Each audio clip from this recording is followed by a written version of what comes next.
د خپل ځان سره سره خپل بچي هم د دوزخ د اور نه بچ کړي. شیخ صاحب ډېر زیات ښکلی بیان دی، تاسو باندې اورم.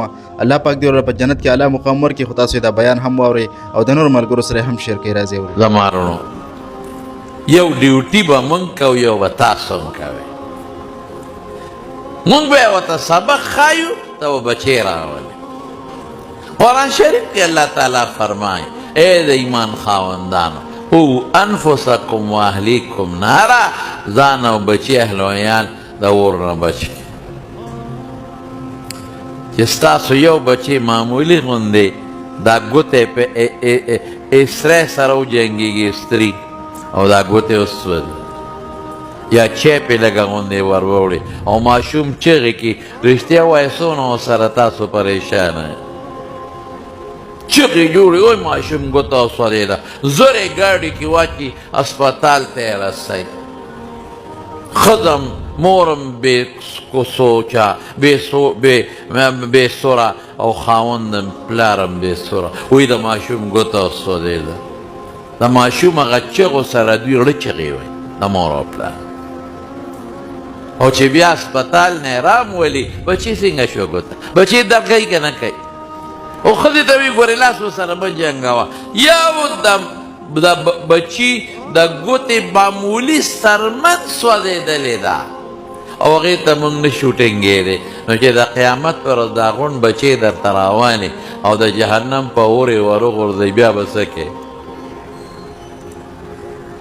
او انفسکم و اهلیکم نارا وقودها الناس والحجاره. او داسې اور دی چې د هغې خشاک انسانان دي او خشاک یې کاڼي. کاڼي څه شی دی؟ انکم وما تعبدون من دون الله حسب جهنم. دا بوتان به پکې ورچئ. کاڼي سره یو خو چې ګرم شي او وجود وجنګېږي سم سوځي، او بل دی به ښه په پریشانۍ کې ما نعبدهم الا لیقربونا الی الله زلفا، چې مونږ خو د دې بوتان عبادت کو چې مونږ به د اوره بچ کړي، زمونږ سپارش پکې اخو را سره الله سوځېږي نو ښه به تړقېږي. کاڼی څه شی دی؟ د چونې کاڼی بازار به کوي. کاڼی څه شی دی؟ بارود.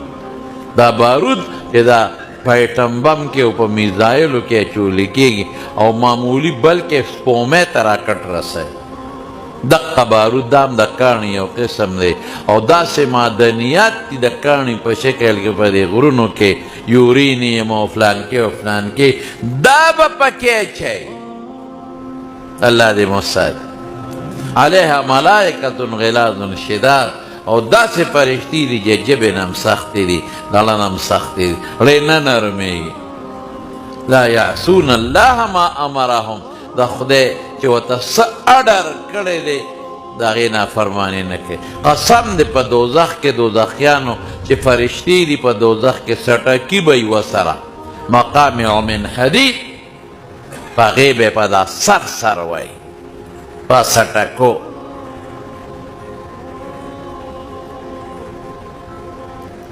ويفعلون ما يؤمرون. او که الله ورته نوی اډر کوي، مخکې نه یې خو سزا تجویز کړی چې داسې وکړئ، خو که نوی ورته سزا واوروله اب هم کوي. خپل بچي وي د دې اور نه بچ کړئ. په څه به بچ کېږي؟ د الله په قرآن، د الله په کتاب، په دې به بچ کېږي. الله سره جوړ پیدا کېدل، په دې به بچ کېږي.